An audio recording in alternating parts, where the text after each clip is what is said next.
में आप जिस वचन को सुनने जा रहे हैं वो केवल पढ़े या सुने जाने वाले शब्द नहीं हैं, बल्कि वो जीवित वचन है जो आत्मा को जगाता है, मन को शांति देता है और हृदय में नई आशा का संचार करता है। जब जीवन के संघर्ष हमें थका देते हैं, जब समस्याएं पहाड़ की तरह सामने खड़ी हो जाती हैं और जब डर, चिंता व निराशा हमारे विश्वास को कमज़ोर करने लगती है, तब परमेश्वर का यही वचन हमें फिर से खड़ा करता है और आगे बढ़ने की सामर्थ्य देता है। प्रिय मित्रों, मैं आप सभी से विनम्र निवेदन करता हूं कि इस वीडियो को केवल एक संदेश के रूप में ना देखें, बल्कि इसे अपने जीवन का हिस्सा बनने दें। हर एक वचन में परिवर्तन की शक्ति है। हर एक वचन विश्वास को मजबूत करता है और हमें प्रभु के और भी निकट ले जाता है। इसीलिए अपने मन को शांत कीजिए, अपने हृदय के द्वार खोलिए और पूरे ध्यान के साथ इस वचन को ग्रहण कीजिए, ताकि परमेश्वर की आवाज़ आपके जीवन की दिशा को बदल सके। और यदि ये पवित्र वचन आपके मन को छूते हैं, आपको शांति और नया बल देते हैं, तो इस वीडियो को लाइक करें, अपने प्रियजनों के साथ साझा करें और हमारे चैनल को सब्सक्राइब करना ना भूलें। आइए प्रियजनों, अब हम मिलकर प्रभु के जीवित और सामर्थी वचनों की इस पवित्र यात्रा की शुरुआत करें और अपने जीवन में उसके अद्भुत प्रेम, शांति और मार्गदर्शन का अनुभव करें। आज का दिव्य बाइबल वचन यूहन्ना 10:10। मेरे प्रियो, इस वचन को ज़रा ध्यान से सुनिएगा और समझने का पूरा प्रयास कीजिएगा। मैं इसलिए आया कि वे जीवन पाएं और बहुतायत से पाएं। मेरे प्रियो, ये वचन अभाव में जी रहे लोगों के लिए आशा का वचन है। शैतान का काम है चोरी करना, घात करना और नाश करना। वो हमारे आनंद, शांति, स्वास्थ्य और भविष्य को चुपचाप चुरा लेता है, परंतु यीशु कहते हैं कि वे बहुतायत का जीवन देने आए हैं। सुबह इस वचन पर मनन करने से हम समझते हैं कि यीशु केवल हमें जीवित रखने नहीं आए, बल्कि हमें भरपूर जीवन देने आए हैं। ये वचन हमें सिखाता है कि परमेश्वर हमें टूटे हुए जीवन में सीमित नहीं रखना चाहता, बल्कि हमें पुनः स्थापित, भरपूर और उद्देश्यपूर्ण जीवन देना चाहता है। मेरे प्रियो, हमारा अगला वचन है भजन संहिता 27:1। मेरे प्रियो, इस वचन को भी ज़रा ध्यान से सुनिएगा और समझने का पूरा प्रयास कीजिएगा। यहोवा मेरा प्रकाश और मेरा उद्धार है, मैं किससे डरूं? मेरे प्रियो, ये वचन भय के अंधकार में जी रहे जीवनों के लिए प्रकाश है। भय केवल परिस्थितियों से नहीं, बल्कि अनिश्चित भविष्य से आता है। ये वचन हमें सिखाता है कि जब यहोवा हमारा प्रकाश बन जाता है, तब अंधकार टिक नहीं सकता। सुबह इस वचन पर मनन करने से हम ये सीखते हैं कि डर परिस्थितियों की शक्ति से नहीं, बल्कि परमेश्वर की उपस्थिति से हारता है। ये वचन हमें साहस देता है कि चाहे शत्रु सामने क्यों ना खड़ा हो, जब परमेश्वर हमारे साथ है, तब भय का कोई अधिकार नहीं। मेरे प्रियो, हमारा पांचवा और अंतिम वचन है कुलुसियों 2:15। उसने प्रधानताओं और अधिकारों को अपने ऊपर से उतारकर खुल्लम खुल्ला दिखा दिया। मेरे प्रियो, ये वचन आत्मिक विजय का अंतिम उद्घोष है। कई लोग ये नहीं समझ पाते कि उनका संघर्ष केवल मनुष्य से नहीं, बल्कि अदृश्य शक्तियों से भी है। ये वचन हमें आश्वस्त करता है कि यीशु मसीह ने क्रूस पर शैतान की सारी शक्तियों को पराजित कर दिया है। सुबह इस वचन पर मनन करने से हम ये समझते हैं कि हम पराजित होकर नहीं, बल्कि विजय होकर जीने के लिए बुलाए गए हैं। ये वचन हमें सिखाता है कि बंधन, भय, शाप और अंधकार अब हम पर अधिकार नहीं रखते, क्योंकि यीशु ने उन्हें सार्वजनिक रूप से हरा दिया है।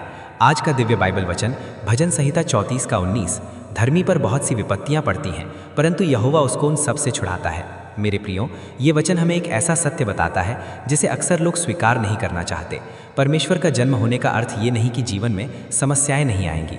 ये वचन साफ कहता है कि विपत्तियां आती हैं, बहुत सी आती हैं, परंतु यहीं पर यह वचन टूटे हुए मन को संभालता है, क्योंकि यह भी कहता है कि यहोवा हर एक विपत्ति से छुड़ाता है। सुबह इस वचन पर गहराई से मनन करने से हम ये समझते हैं कि हमारी समस्याएं परमेश्वर की अनुपस्थिति का प्रमाण नहीं, बल्कि कई बार उसकी योजना का हिस्सा होती हैं। ये वचन हमें सिखाता है कि संकट स्थायी नहीं होते, परंतु परमेश्वर की छुड़ाने वाली सामर्थ्य स्थायी है। जब हम इस सत्य को पकड़ लेते हैं, तब हमारा विश्वास परिस्थितियों से ऊपर उठ जाता है। मेरे प्रियो, हमारा अगला वचन है यशाया दर्पण का 5। उसके कोड़े खाने से हम चंगे हो गए। मेरे प्रियो, ये वचन केवल शरीर की चंगाई तक सीमित नहीं है, बल्कि आत्मा, मन और टूटे हुए हृदय की भी चंगाई का वचन है। यीशु मसीह ने जो दुख सहा, वो व्यर्थ नहीं गया। सुबह इस वचन पर मनन करने से हम ये समझते हैं कि हमारी बीमारी, हमारी पीड़ा, हमारी शर्म और हमारा दोष सब कुछ उसने अपने ऊपर उठा लिया। ये वचन हमें आश्वासन देता है कि चंगाई कोई भविष्य की बात नहीं, बल्कि क्रूस पर पूरी की गई सच्चाई है। जब हम इस वचन को विश्वास से ग्रहण करते हैं, तब हमारे भीतर आशा जन्म लेती है कि चाहे बीमारी कितनी भी पुरानी क्यों ना हो, यीशु की सामर्थ उससे कहीं बड़ी है। मेरे प्रियो, हमारा अगला वचन है 2 कुरिन्थियों 4:16-18। हम बाहरी मनुष्य के नाश होते जाने पर भी हियाव नहीं छोड़ते।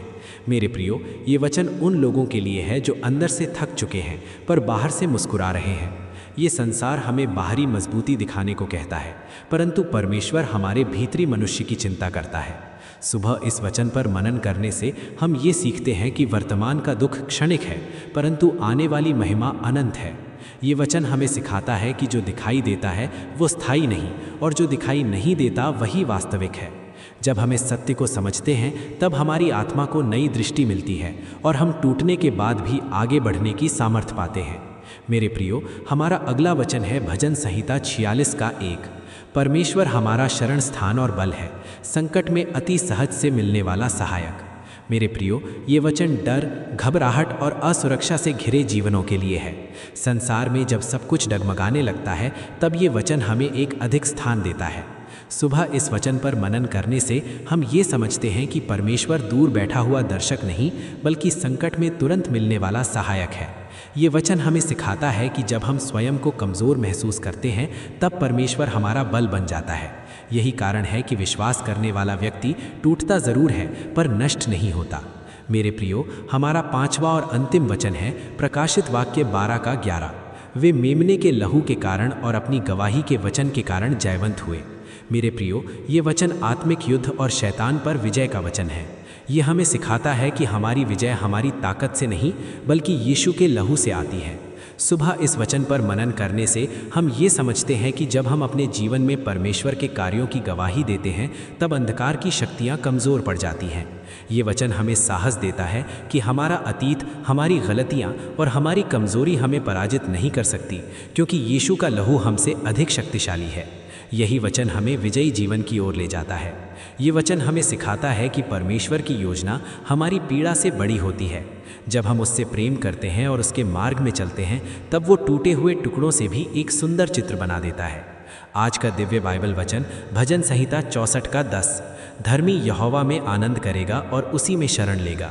मेरे प्रियो, ये वचन हमें सिखाता है कि सच्चा आनंद परिस्थितियों से नहीं बल्कि परमेश्वर में शरण लेने से उत्पन्न होता है। संसार का आनंद क्षणिक होता है, आज है कल नहीं। आज लोग हंसते दिखाई देते हैं पर भीतर से टूटे रहते हैं। ये वचन हमें याद दिलाता है कि जब जीवन में अन्याय, धोखा, अपमान और निराशा हमें घेर लेते हैं तब भी परमेश्वर हमारे लिए शरण स्थान बना रहता है। सुबह इस वचन पर गहराई से मनन करने से हम ये समझते हैं कि शरण लेना हार नहीं बल्कि आत्मा की सुरक्षा है। जब हम परमेश्वर में शरण लेते हैं तब हमारा मन धीरे धीरे शांत होने लगता है और हृदय में वो आनंद जन्म लेता है जो किसी भी परिस्थिति से छीना नहीं जा सकता। मेरे प्रियो, हमारा अगला वचन है यशाया 55 का 8 और 9। मेरे विचार तुम्हारे विचार नहीं हैं और न तुम्हारे मार्ग मेरे मार्ग हैं। मेरे प्रियो, ये वचन हमारे सीमित सोच और परमेश्वर की असीम बुद्धि के बीच का अंतर स्पष्ट करता है। हम अपने जीवन को अपनी समझ के अनुसार चलाना चाहते हैं और जब चीज़ें हमारे अनुसार नहीं होती तब हम निराश हो जाते हैं, परंतु ये वचन हमें सिखाता है कि परमेश्वर की योजना हमारी समझ से कहीं ऊंची और व्यापक होती है। सुबह इस वचन पर मनन करने से हम ये सीखते हैं कि हर देरी अस्वीकृति नहीं होती और हर बंद दरवाज़ा नुकसान नहीं होता। कई बार परमेश्वर हमें उस मार्ग से बचा लेता है जो हमें दिखाई तो सही देता है परंतु हमारे लिए हानिकारक होता है। ये वचन हमें धैर्य, नम्रता और पूर्ण भरोसे की ओर ले जाता है। मेरे प्रियो, हमारा अगला वचन है भजन संहिता 103 का 2 से 5। हे मेरे प्राण, यहोवा को धन्य कह और उसके किसी उपकार को ना भूल। मेरे प्रियो, ये वचन हमें कृतज्ञता का महत्व सिखाता है। मनुष्य की स्वाभाविक प्रवृत्ति है कि वो जो नहीं है उसी पर ध्यान देता है और जो मिल चुका है उसे भूल जाता है, परंतु ये वचन हमें याद दिलाता है कि परमेश्वर ने हमारे जीवन में कितनी बार हमें गिरने से बचाया, टूटने से संभाला और मरने से जीवन दिया। सुबह इस वचन पर मनन करने से हमारे हृदय में धन्यवाद उत्पन्न होता है और शिकायतें कम होने लगती हैं। ये वचन हमें सिखाता है कि जब हम परमेश्वर के उपकारों को याद करते हैं तब हमारी आत्मा फिर से जीवित हो उठती है और विश्वास नया हो जाता है। मेरे प्रियो, हमारा अगला वचन है 1 पतरस 5 का 7। अपनी सारी चिंता उसी पर डाल दो क्योंकि उसे तुम्हारा ध्यान है। मेरे प्रियो, ये वचन अत्यंत कोमल और गहरा है। यह हमें बताता है कि परमेश्वर केवल सामर्थ्य राजा ही नहीं बल्कि हमारी चिंता करने वाला पिता भी है। हम अक्सर अपनी चिंताओं को छुपा कर रखते हैं क्योंकि हमें लगता है कि कोई नहीं समझेगा, परंतु ये वचन हमें आश्वस्त करता है कि परमेश्वर हमारी हर चिंता को जानता है, वो चिंता जो हम शब्दों में भी व्यक्त नहीं कर पाते। सुबह इस वचन पर मनन करने से हमारा मन हल्का होने लगता है। ये वचन हमें सिखाता है कि चिंता को पकड़े रहना हमें तोड़ता है, परंतु चिंता को परमेश्वर पर डाल देना हमें मुक्त करता है। मेरे प्रियो, हमारा 5वां और अंतिम वचन है विलाप गीत 3 का 31 से 33, क्योंकि प्रभु सदा के लिए नहीं त्याग देता। मेरे प्रियो, ये वचन उन आत्माओं के लिए है जो स्वयं को त्यागा हुआ, भूला हुआ और अकेला महसूस करती हैं। जब दुख लंबा खिंच जाता है तब मनुष्य सोचने लगता है कि शायद परमेश्वर ने भी उसे छोड़ दिया है, परंतु ये वचन हमें स्पष्ट रूप से बताता है कि परमेश्वर का अनुशासन अस्थायी होता है, परंतु उसका प्रेम स्थायी होता है। सुबह इस वचन पर मनन करने से हमें ये आशा मिलती है कि रात चाहे कितनी भी लंबी क्यों ना हो, सुबह अवश्य आएगी। ये वचन हमें सिखाता है कि परमेश्वर का हृदय कठोर नहीं बल्कि करुणा से भरा हुआ है। अब ये केवल अर्थ नहीं होगा बल्कि हृदय से हृदय की बात होगी। आज का दिव्य बाइबल वचन भजन संहिता 44 का 10, चुप हो जाओ और जान लो कि मैं ही परमेश्वर हूँ।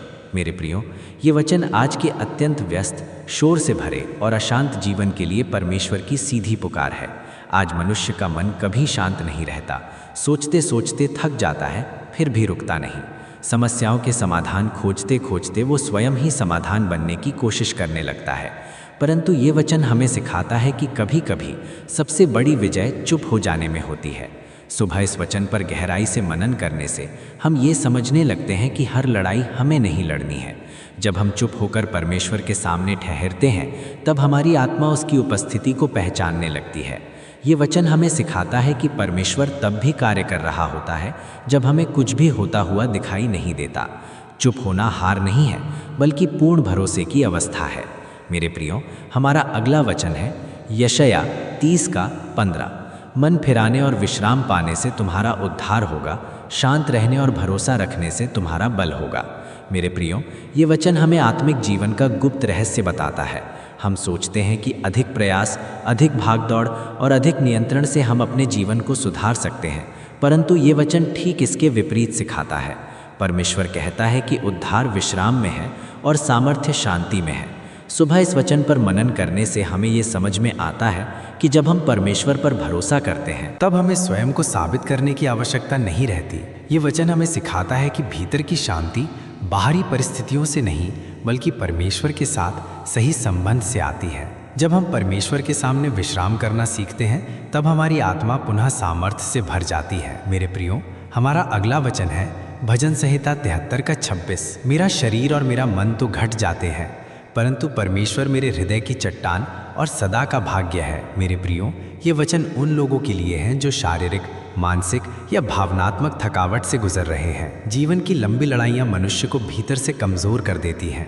कभी शरीर जवाब देने लगता है, कभी मन थक जाता है, परंतु ये वचन हमें आश्वस्त करता है कि चाहे हमारी सामर्थ्य समाप्त हो जाए, परमेश्वर की सामर्थ्य कभी समाप्त नहीं होती। सुबह इस वचन पर मनन करने से हमें ये सीखने को मिलता है कि हमारा जीवन हमारी ताकत पर नहीं बल्कि परमेश्वर की निष्ठा पर टिका है। ये वचन हमें सिखाता है कि जब सब कुछ छीन जाए तब भी परमेश्वर स्वयं हमारा भाग्य बना रहता है। मेरे प्रियो, हमारा अगला वचन है यूहन्ना 16 का 33, संसार में तुम्हें क्लेश होगा परंतु ढास बांधो, मैंने संसार को जीत लिया है। मेरे प्रियो, ये वचन झूठा सांत्वना नहीं देता बल्कि सच्चाई के साथ विजय का भरोसा देता है। यीशु कभी नहीं कहते कि जीवन आसान होगा, परंतु वे ये अवश्य कहते हैं कि हम अकेले नहीं हैं। सुबह इस वचन पर मनन करने से हमें ये समझ में आता है कि क्लेश स्थायी है परंतु यीशु की विजय स्थायी है। ये वचन हमें सिखाता है कि हम संघर्ष के बीच भी साहस रख सकते हैं क्योंकि हमारी जीत पहले से ही सुनिश्चित है। जब हम ये जान लेते हैं कि यीशु जीत चुके हैं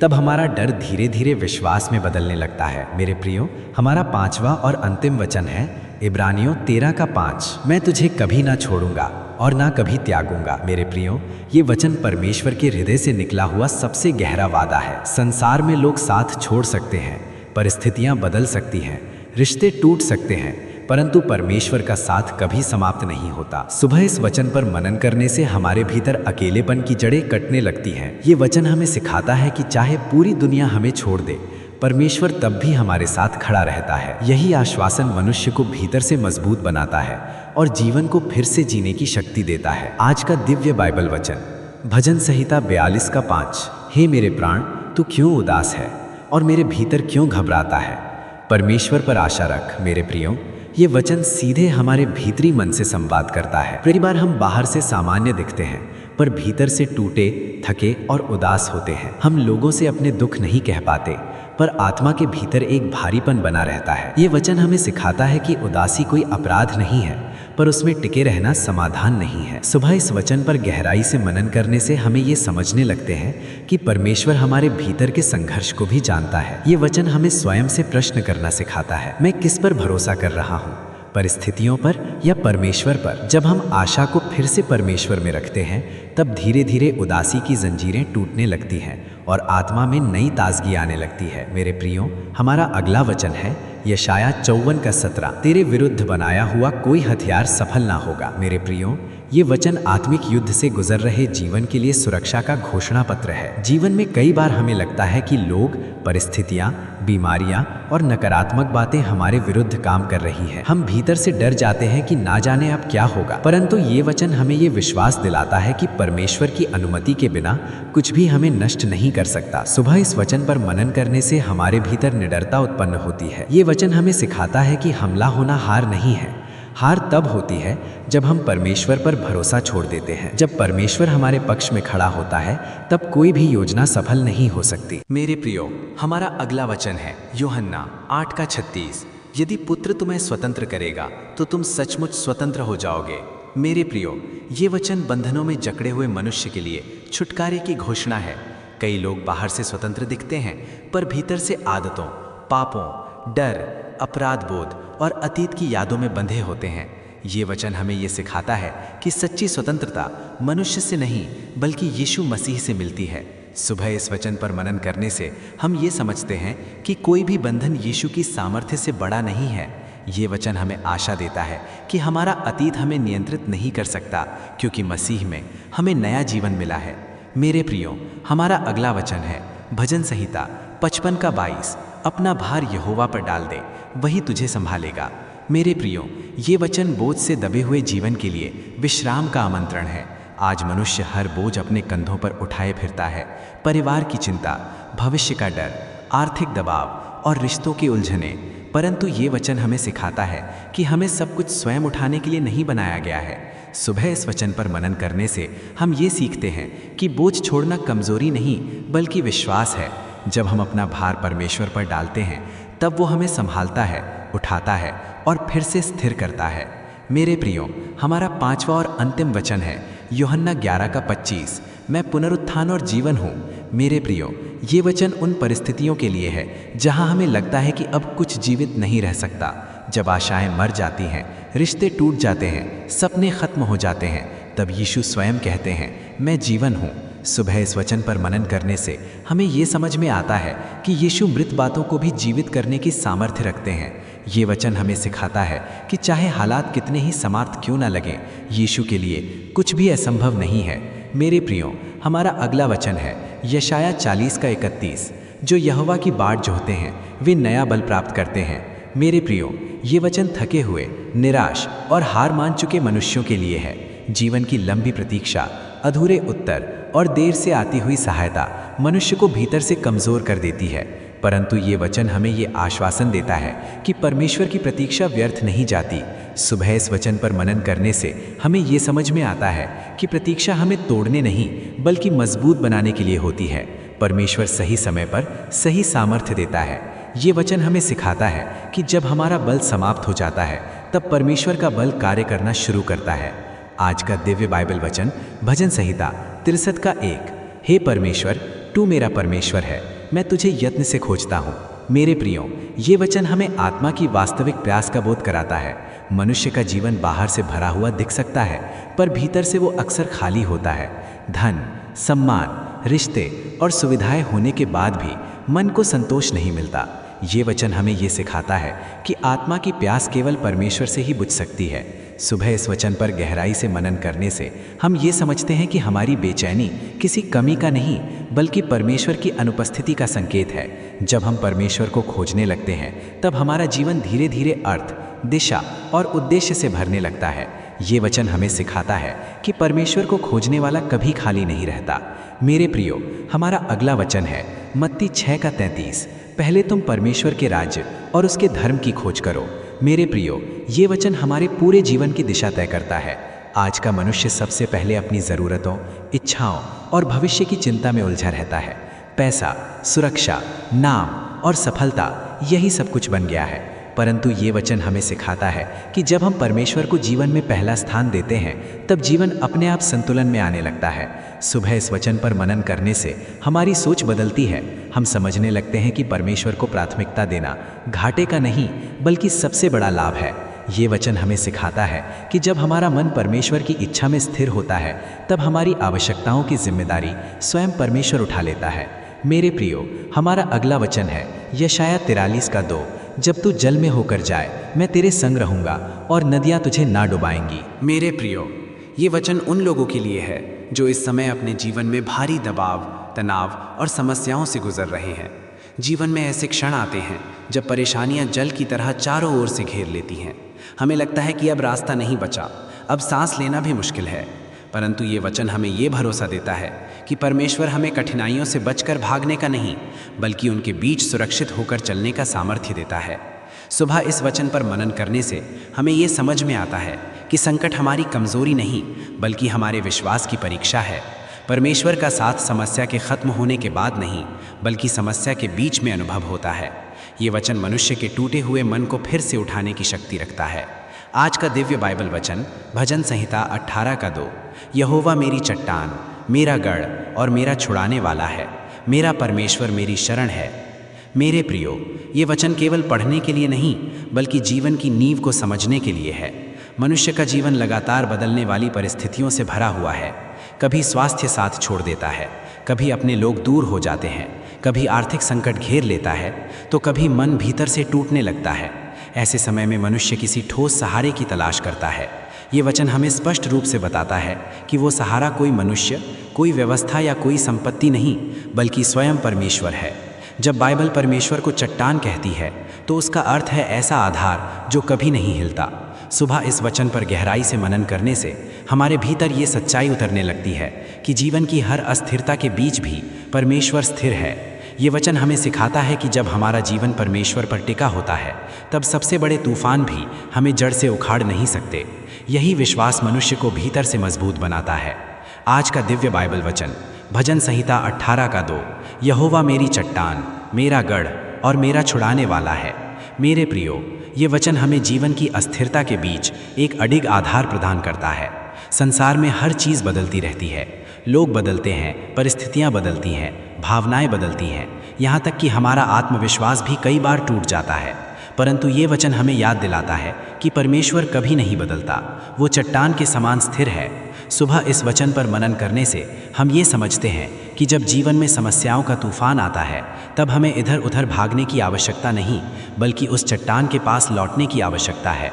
ये वचन हमें सिखाता है कि परमेश्वर केवल हमें बचाता ही नहीं, बल्कि हमें सुरक्षित स्थान भी देता है, जहां हम भय, चिंता और निराशा से मुक्त होकर विश्राम पा सकते हैं। मेरे प्रियो, हमारा अगला वचन है यशाया 26:3। जो मन तुझ पर स्थिर रहता है, उसको तो पूर्ण शांति के साथ सुरक्षित रखता है, क्योंकि वो तुझ पर भरोसा रखता है। मेरे प्रियो, ये वचन हमारे बेचैन और अशांत मन के लिए एक गहरी औषधि के समान है। आज का मनुष्य हर समय चिंता, तनाव और भविष्य की आशंकाओं से घिरा रहता है। परंतु ये वचन हमें सिखाता है कि परिस्थितियों के सुधरने से नहीं, बल्कि मन के परमेश्वर में स्थिर होने से आती है। सुबह इस वचन पर मनन करने से हम ये सीखते हैं कि जब हमारा ध्यान परमेश्वर पर केंद्रित रहता है, तब बाहरी तूफान भी हमारे भीतर उथल पुथल नहीं मचा पाते। ये वचन हमारे जीवन में स्थायी शांति की नींव रखता है। आज का दिव्य बाइबल वचन भजन संहिता 46:1। मेरे प्रियो, इस वचन को ध्यान से सुनिए और अपने हृदय में उतरने का प्रयास कीजिए। यहोवा मेरा प्रकाश और मेरा उद्धार है, मैं किससे डरूं? यहोवा मेरे जीवन का दुर्ग है, मैं किसका भय खाऊं? मेरे प्रियो, ये वचन हमें भय से मुक्त जीवन जीने की गहरी शिक्षा देता है। संसार में भय हर मनुष्य के जीवन में किसी न किसी रूप में आता है। भविष्य का भय, बीमारी का भय, असफलता का भय, लोगों की बातों का भय। परंतु ये वचन हमें याद दिलाता है कि जब यहोवा स्वयं हमारा प्रकाश बन जाता है, तब अंधकार का कोई स्थान नहीं रहता। सुबह इस वचन पर मनन करने से हमारे मन का डर धीरे धीरे समाप्त होने लगता है और आत्मा में साहस उत्पन्न होता है। ये वचन हमें सिखाता है कि हमारी सुरक्षा परिस्थितियों पर नहीं बल्कि परमेश्वर की उपस्थिति पर आधारित है। जब ये विश्वास हमारे भीतर गहराई से बैठ जाता है तब कोई भी परिस्थिति हमें हिला नहीं सकती। मेरे प्रियो, हमारा अगला